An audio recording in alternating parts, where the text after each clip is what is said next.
Nos encontramos hoy con el 54 encuentro con Lucas 16, versículos 19 al 31, en la parábola de Lázaro y el parrandero, o Lázaro y el rico. ¿Cómo describe la condición de los dos personajes de esta parábola? ¿Por qué el hombre rico no registra la condición de Lázaro? ¿Cuándo se produce este abismo entre ambos? ¿Antes o después de su muerte? ¿Cuáles entonces las dos enseñanzas más importantes que podemos rescatar de esta parábola? El capítulo 16 se cierra con otra parábola que también tiene por tema el mal uso de las riquezas, aunque en la mente de la gente se la relaciona más con el destino después de la muerte. La parábola del rico y el pobre, o de Lázaro y el mal rico, o de Lázaro y Epulón, es el tema que vamos a ver hoy. Lázaro es abreviatura de Eleazar, que significa Dios ayuda. El nombre no fue elegido de modo accidental, sino deliberadamente por Lucas, y nos permite comprender en qué sentido entendía Jesús la ayuda y la protección divina, más de la providencia respecto de la vida que en cuanto a lo material. La gente normalmente llama a Epulón al rico, nombre que se ha hecho popular, pero que no aparece en la parábola, sino que está tomado del verbo latino banquetear, usado en la Vulgata para traducir la principal actividad del hombre rico. Diariamente banqueteaba suntuosamente. Por lo tanto, Epulón lo podemos traducir como calavera. Un hombre divertido. La parábola entonces comienza por describirnos al rico. Había un hombre rico que vestía púrpura y lino y celebraba todos los días espléndidas fiestas. No sé si puede decirse, como se lee en algún comentario, que el rico no hacía nada malo, cayendo solamente en pecado de omisión respecto de Lázaro. Es más que evidente que ni vestir lujosamente ni ofrecer un banquete por sí mismo es un pecado. Y a menudo Jesús describe la vida eterna con algunos de estos símbolos. Pero la expresión cada día, referida a la frecuencia con que organizaba sus fiestas, denota que todo esto llenaba su vida, hasta tal punto que no le quedaban ganas ni tiempo de enterarse de cómo andaban los que dormían bajo los pórticos de su casa. O bien, prefería desentenderse de esto. Y por otra parte, los pecados de omisión en cierta condición pueden ser faltas muy graves. Lázaro, esta es la única vez que un personaje dentro de las parábolas de Jesús recibe un nombre en los evangelios. Lázaro era un pobre de solemnidad, del que se nos dice que no tenía techo propio, puesto que vivía bajo el portal del rico.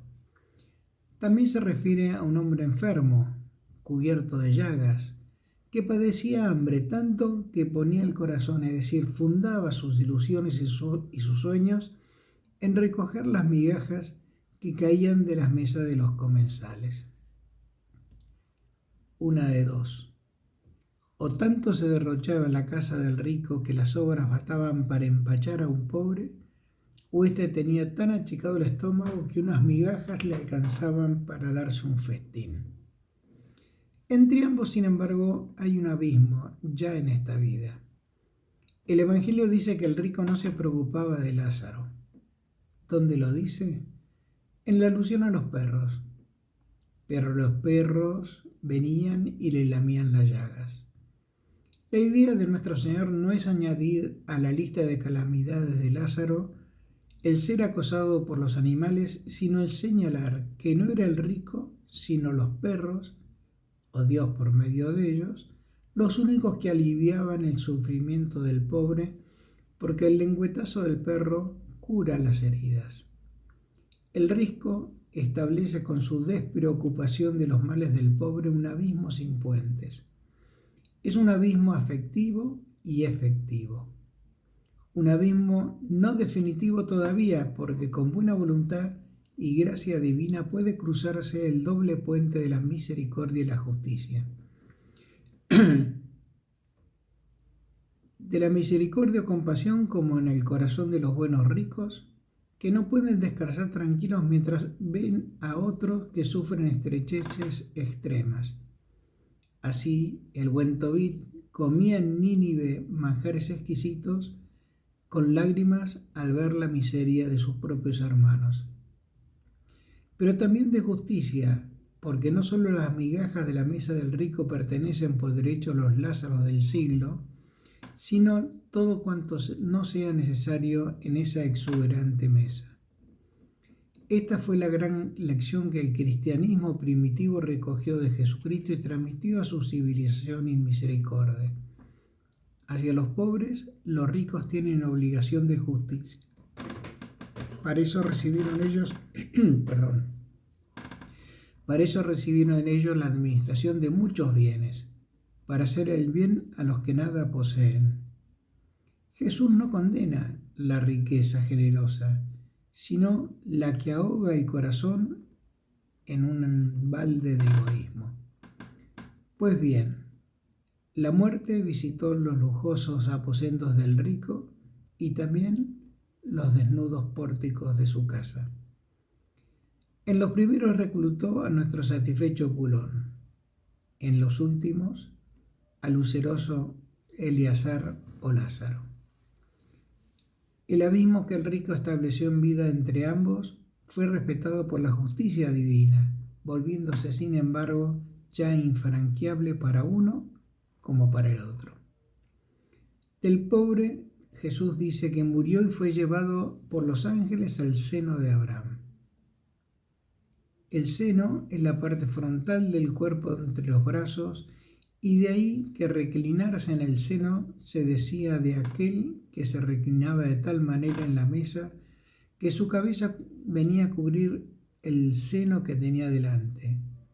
Es el tema de Juan en la última cena. Indica un lugar de honor, de bendición con el otro. Ser llevado al seno de Abraham equivale a decir que fue transportado a la morada de Abraham, a su banquete, a un lugar de honor junto con los justos. No es el cielo como visión beatífica, puesto que solo en la resurrección de Cristo se abre este cielo para los justos. Por lo tanto, es el estado en que se encontraban los santos antes que Jesucristo abriera a las almas santas las puertas del cielo.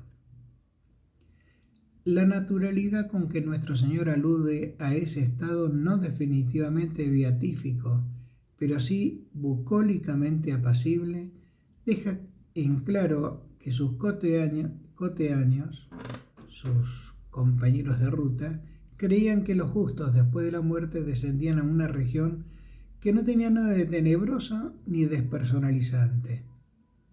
En cambio, del rico dice solamente, murió y fue sepultado. Pero añade inmediatamente que estando en el infierno entre tormentos, sufría.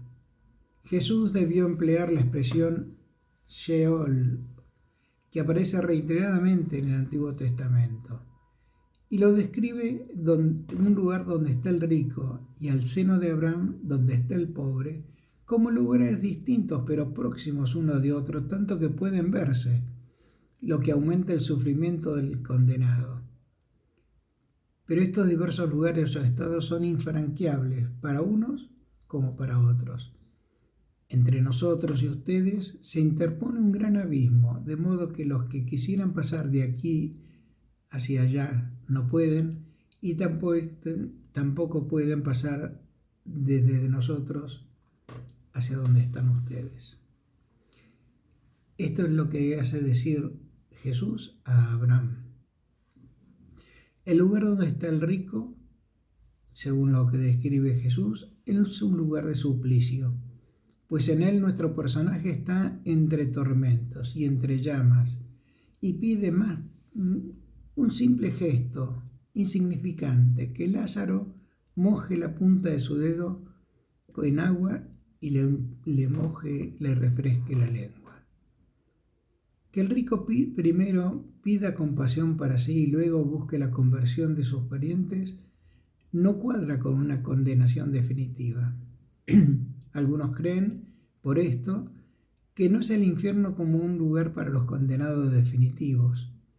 Hay quienes piensan que se trata del purgatorio, basándose que el rico tiene buenos sentimientos respecto a su familia, y además porque el principal pecado cometido por él parece haber sido de omisión respecto de Lázaro. Lo más probable es que aquí se hable de la condenación, pero dentro del género propio de una parábola, en donde no debemos buscar la precisión de la tesis teologal. Hay que tener en cuenta que en esta parábola toda enseñanza sobre la ultratumba es, en todo caso, una forma indirecta de hablar. Jesús apunta no exclusivamente, pero sí en forma principal a enseñar que las riquezas, para que no nos pudran las manos, deben ser bien usadas y que el buen uso de esas implica ponerlas al servicio de aquel que las necesita. Los Lázaros de los que este mundo está lleno, y lo vemos cotidianamente. Si el rico se limita en esta vida a recibir bienes dejando que el pobre solo reciba males, sin tratar de aliviarlo con lo que a él le sobra, o le sobraría en caso de vivir un poco más sobriamente, con menos derroche, oirá lo que Jesús pone en boca de Abraham. Hijo, recuerda que tú recibiste bienes durante tu vida y Lázaro solamente males. Ahora pues, a él le toca ser consolado y a ti atormentado. De todos modos, aunque indirectamente, la enseñanza que viene de boca de Jesús es siempre una enseñanza. Y uno de los temas de ultratumba, que sí podemos tomar literalmente de esta parábola, es la condición definitiva de la voluntad de los muertos. Como cierre, Jesús nos ofrece una inestimable lección sobre el modo que debemos procurar salvarnos y evitar la condenación, no esperando revelaciones particulares ni apariciones de ultratumba de los muertos que vengan a decirnos que el infierno no está vacío y hasta que es mucho más feo de lo que cuentan los predicadores más exaltados, sino con la humilde meditación de la palabra de Dios, que oigan a Moisés y a los profetas.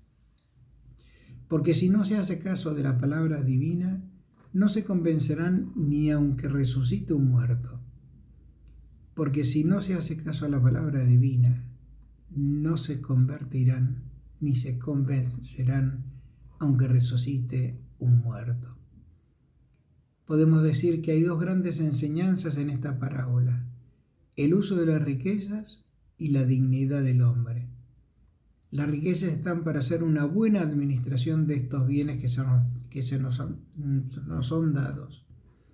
Eco del mandato que se nos da desde el Génesis: sean administradores. Por lo que su acumulación nos hace perder el sentido de pertenencia al pueblo de Dios y su buen uso nos hace reconocer la dignidad de las personas con las que nos cruzamos en la vida. Que tengan un buen día y nos vemos en el próximo encuentro.